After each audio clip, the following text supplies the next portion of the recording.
ያን ያህል ዘመን እንደዛ ብቻዬን ስተክዝ እንደዛ ብቻዬን ሳለቅስ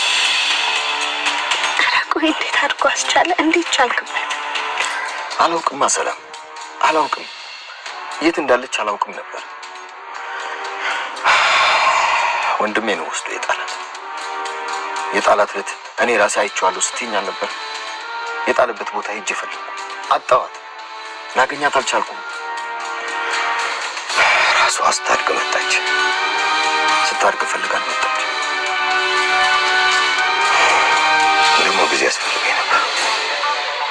የማስብበት ጊዜ ያስፈልገኝ፣ ምን ማድረግ እንዳለብኝ የምወስንበት ጊዜ ያስፈልገኝ ነበር። አሁንም አንቺ አስገድደሽኝ እንጂ ከአደጋ ነፃ ሆኛለሁ። በዚሁ ምክንያት ከወንድሜ ጋር እስካሁን ድረስ ተቆራርጬ።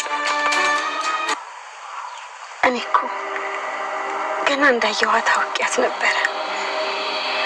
ታውቃለህ፣ በቃ የማላውቀው ስሜት ነበር የተሰማኝ። ሰውነቴ ለሁለት ስንጥቅ ሲል ይታወቀኝ ነበር። ወይኔ ጉዴ! በቃ ውስጤ ደመ ነፍሴ እኮ ነግሮኝ ነበር።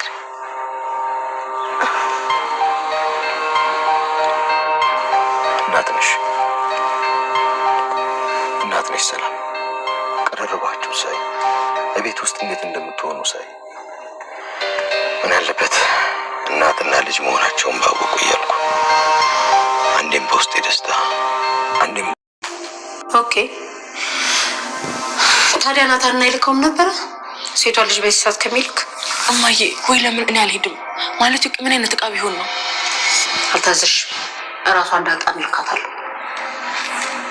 ይሄን እኮ የሚጠቅም ዕቃ ቢሆን ነው። እንግዲህ ጀመረሽ። ሂጂ ታዲያ ሂጂና እዛ ስትደርሺ ደውዪ። እሱ እኔን ሄድ አይፈልግማ። እሱ አትበይው እንዴ! አባትሽን እሱ ታያለሽ እንዴ? እንዴ የዘንድሮ ልጆች ወይ ስነ ስርዓት የላችሁ ወይ ባህሪ የላችሁ። እንዴት አድርጎ ነው የፈጠራችሁ? እማዬ ሰላም ስትመጣ ለምን እንደደነገጠች መጠየቅ አለብኝ። ደግሞ ከደነገጠች ቤት አይደለም ወይ አባዬ ቤት አይደለም። ወይ ስማ ደግሞ ናታንና ግቢ ይውላል። በዚያ አያያዝሽ አቃጥለሽ ነው የምትደፊው።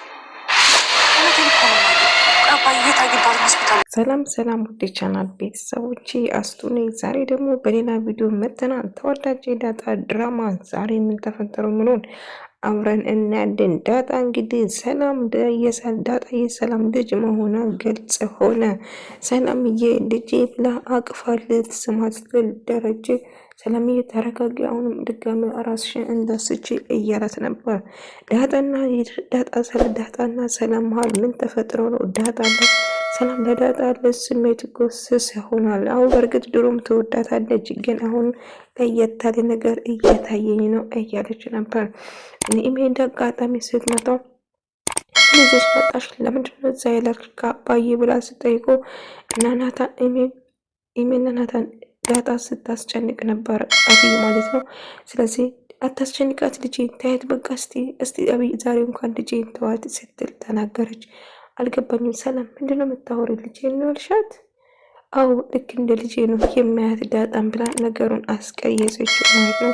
ሰላምዬ እኔ እኮ ልጠይቅሽ መጥቼ ነበር፣ ነገር ግን በቃ አልተመቸኝም፣ ቤት ውስጥ ምግብ መስራት ነበረብኝ ስትል ነበር። ደረጀ ሰላም ከአሁን ትሳሳታለች ብሎ እጅግ በጣም ተጨንቆ በጣም ፈርቶ ነበር። ዳጣ ከውጭ ስትመጣ ሰላምዬ አይኖቿ እንባ ሞልቶ በፍቅር ወይም ደግሞ ልጄ ብላ በውስጧ አምቃ ስንት ዓመት 19 ዓመት ስትፈልጋት የነበራት ልጅ አፍንጫዋ ስር ሆነ አላወቀቻት ነበር። ውስጧ ግን ስነግራት ነበር፣ ተጠራጥራም ነበር።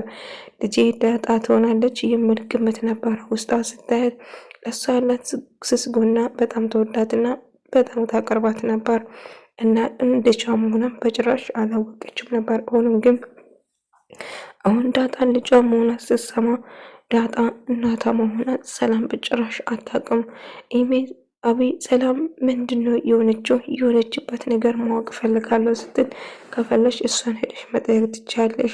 የታመመ ሰው ምን ሆነ ነው ራስን የሳትከው ምን ሰምተህ ነው ብሎ ከማስጠየቅ ረቅ ሄደሽ መጠየቅ ይሻልሻል ይላታል።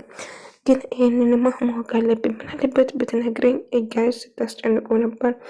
የአንቺስ ነገር ጤነኝነት አይመስለኝም፣ ግን ታመሻል ይመስለኛል።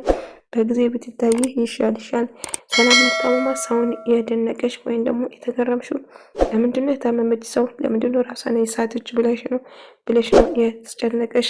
አባዬና ሰላም እየተገናኝቶ ነው ወደ ሐኪም ቤት ይዟት ሲሄደ ብላ ማጣራቷን ቀጠለች እና አብዬ እህቴ እኮ ነሽ ብላ ስታወራት ነበር። ውሃ አው እህትሽ ነኝ ስትላት እህቴ እኮ ነሽ ታዲያ ለምን አትጋብዥኝ እያለቻት ውሃ ስታወራት ነበር። እሷን ባሰማት ተስማማለች ማለት ነው።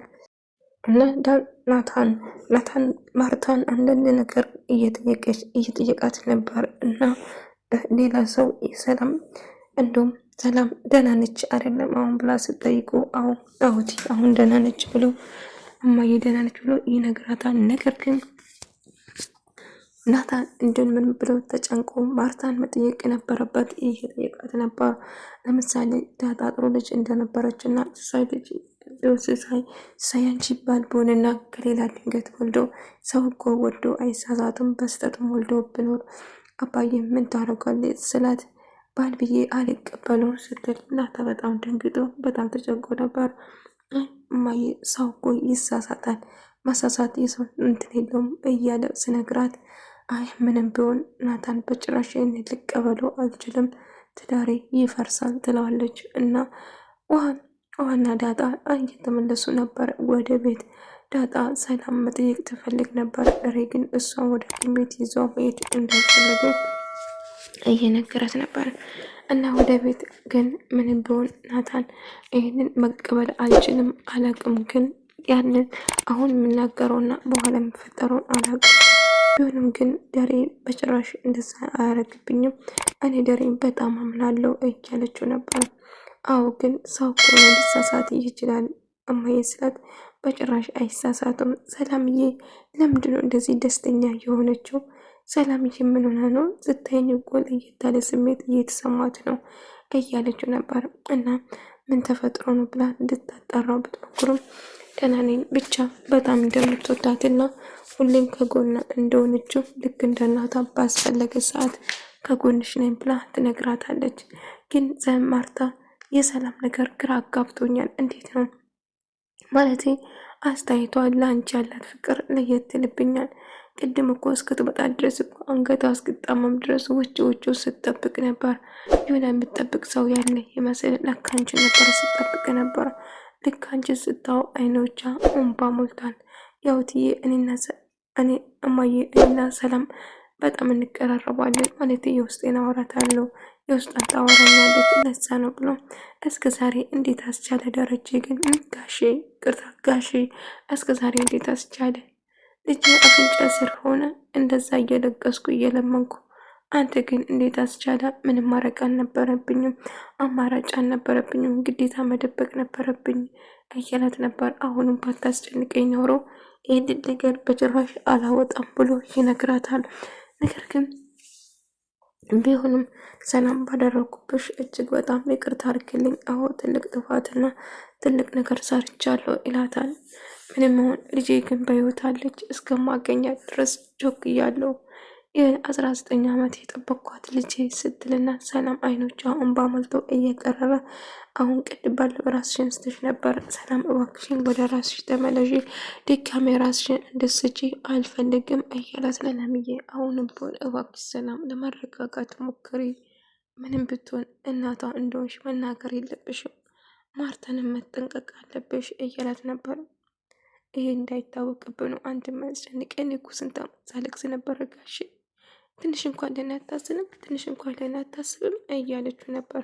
ሰላም አማራጭ የለኝም እባክሽ ሰላም ለመረጋጋት ሞክሪ እያለ ስለምላት ነበር። እንደ አርጆ ደግሞ አብይን መቼም እንደማይተዋትና እንደማፈቅራት ቢነግራትም እሷ ግን በጭራሽ አትፈልገኝም ከዚህ እንደማለትና እንደውም ሊገለኝ ነው በይና ጥራት እና ውሃ አርጁ እየፈለገች ነው ብላ ስትጠይቀው ውጭልኝ ብላ እየጮች ነበር። የማርታን ስልክ ወስዳ ስታነበው ቴክስት ደረጀ ነበር የጻፋት እና ደረጀን አባቷን እጅግ በጣም መጥላት ጀመረች። አብይ ማለት ነው እንግዲህ እንዴ ብደብር ነው አባትሽ እንደዚህ የምትናገሪ? አንቺ ልጅ የምትናገሪ እያሰብሽ ጭራሹ እሷ የልጅ የምታወሪ አባዬ ብለሽ ማውራት እንዴት ነው የከበደሽ? ቆይ ችግርሽ ምንድን ነው ብላ ስጠይቁ አባዬ እኮ በጭራሽ እኔን አይወደኝም፣ በጭራሽ ምንም እንትን አይለኝም እያለ ነበር። ዳጣና ናታን አንድ ላይ እያወሩ እንደናፈቃት እንደ አንድ ቤት ውስጥ ነው እንደ የምትናፍቀኝ እያለችው ነበር። እና አንድ ላይ እያወሩ ነበር። እንደዚ ነው እባክህ ናታን ሂድ፣ አሁን እዚህ ጋር አብይ ከመጣች ነገሮቹን በአንድ እግር ነው የምታቆማቸው። ስለዚህ ሄድ ብላ አሁን እህቴ ሆና እንዴት ነው አንተን ማገባ? እሷን ከልባ እያፈቀረች እኔ ተቀባጥሪ እያለት ነበር። ናታን ዳጣ ፍቅሽኛል እያለት ነበር። ይኸውልህ እነግርሃለሁ ናታን እባክህ አብይ መቼም ላገባት አልችልም። አብይ ወይኔ ሴትዬ ካዩ መጥፎ ነገር ነው የሚፈጠረው እያለችው ነበር። እና እሱ ማግባትና እሱ ጋር መሆኑ በጣም እያስፈራት እንደሆነ ነገረችው። ለምንድነው አብይን እኮ አንድ ቀን ወድሻለሁ አፈቅርሻለሁ የስሜት እንኳን አላውቅም። ስለዚህ አይትሽ መሆን ደግሞ አሁን ያወቅኩት እያለት ነበረ። ቢሆንም ግን እኔና እንደስንጋባ እሷ ግን ምን እንደምሰማት አስባ ታውቀዋለች ስትል ነበር። ማርታ ብይን እየተቆጣች ነበር። ለአባቷ ላጥላች ጀምሯል። አባቴ ጉዳይ ኖሮ እኔን አይመታኝም ነበር እያለች ማሱ ቀጥላት። አብይ ስነስርዓት ያዥ ምትናገር እያስብሽ ስለ አባትሽ እንደስ ምትናገር ያንቺ እሱ እኮ ለአንቺ ሞትልሻል። እንዴት አርጋ ከምን አስበልጠው እንደማኖራችሁ ድንጋ ብዙ ነገር ሆኖ ለአንቺ እናንተ ያሳደጋችሁ። ስለዚህ ስለ አባትሽ የምትናገር ነገር እያሰብሽ አይ የምትጎን በርበጥሽና እግርሽ ጥፍሬ አስሬ በርበሬ ነው ማጥነሽ አላለችም። የሚያስደስታል ከዳጣ ጋር በጭራሽ ምንም ሊዋደዱ አልቻለም። ዳጣ በጣም ተወዳታለች፣ እሷ በጣም እጠላሻለሁ። ስለዚህ አሁን የድሮ ቤታችን ሄደሽ ስልክ ደውይልኝ ብሎሻል አባዬ ትልነት ትለዋለች። ቆይ ለምን አይመለከተኝም እሱ ብሎሽ ትችያለሽ። ደግሞ እዚህ ከናታን ጋር ነበርሽ አይደል? አረ በጭራሽ ብቻዬን ነበር እኮ ስትላት ነበር። እሱ ልጅና ብትዋሽን ዋሽ ስትላት ነበር። እባክሽ ወደ ራስሽ ተመለሽኝ፣ ወደ ቤት እየደረስን ነው አሁን እና በቃ እባክሽ ሰላም ለማረጋጋት ሞክሪ፣ ጉዳቱ አርግኝ፣ ህይወቴን እንዳበጠበጭኝ እባክሽን ስሜትሽን ተቆጣጠሪ። ዳጣውን ወደ ድሮ ቤታችን ልካታለሁ፣ ቀሱላ ትመለሳለች። ከያለ ይቀዋል። አሁንም ልጄን እንዳላገኝ እያደረግከኝ ነው ጋሺ እያለችው ነበር። እንግዲህ ሰላምዬ ወደ ቤት ተመለሰች። ስትመለስ በአይኖቿ ዳጣን ነበር ስትፈልግ የነበረው እና አንድ ቀን ብሎ አንቺ ወተሽ የወንድ ሴቶቹ ጉዳቸው ታየኩ በራብ እኮ ልናልቅ ነበረ እያለ ስታወራ ነበረ ማርታ። ነገር ግን ሰላምዬ ሀሳባ በሙሉ ዳጣ ጋር ነበር። ዳጣን ነበር ስታስብ ነበረው ማለት ነው። እናም አሁንማ ስትወልድ ማየት ነው እንግዲህ ጉዱ። አይ ሰው ማያስፈልገናል አይደለም እያለ ከአሁኑ ሰላም ትናገራለች እያለ ሳስብና ስጨነቅ ነበረ ደረጀ እና ሰላምዬ ደግሞ ውጭውን እያየችው ዳጣን እየጠበቀች ነበር። ማርታ ግን ግራ ተጋባች። ምክንያቱም ሰላም ውጭን ነበር ስታይ የነበረው የሆነ የምትጠብቅ ሰው ያለ ይመስል እየተከታተለቻት ነበር። ማርታ ግራ ገባት። ሰላም ይደና አይደለሽም እንዴ ይባል። ደረጀ በጣም ተጨነቀ። የሚያደርግ ነገር ጠፋባት። ከአሁኑ ዳጣ ልጄ እያለች ትጠራለች ሰላም ብሎ በጣም ተጨነቀ እና ደረጀ ግራ ተጋባው። እሱ ውጭ ማየት ጀመረ።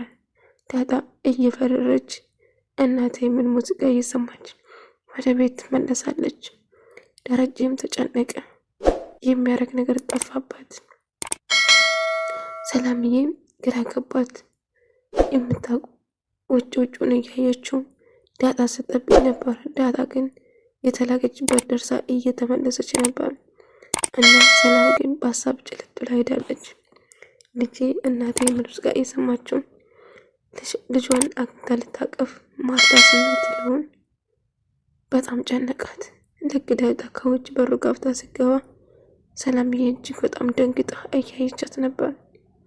ሰላምዬ ደህና ነሽ ብላ ስጠይቃት ደህና ነኝ እቀፊኝ እስቲ ትላታለች እና ስታቅፋት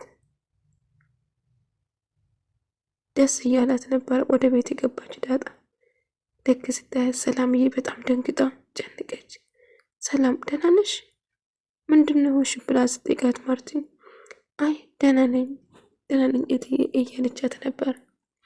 ዳጣ ፊት ለፊት ከደረጀና ሰላምዬ ዳጣ ስታየት በጣም ደንግጣ ልጄ ብላ አቅፋ እየሳመቻት ነበረ። ደረጀ እጅግ በጣም ደነገጠ። ማርታም ግራ ተጋባች። ይሄ ነገር ምን እየተፈጠረ ነው? ሰላም ምን ሆነ ነው ለዳጣ እንደዛ የሆነች ብላ ጥያቄ ፈጠረባት። ውድ ተመልካቾች የዛሬው ይመስል ነበር። በቀጣይ ቪዲዮ እስከምንገናኝ ድረስ በያላችሁበት ሰላም፣ ፍቅር፣ ጤና ከእናንተ ጋር ይሁን እያልኩ ያሰናበታችኋለሁ። ሰላማችሁ ይብዛልኝ።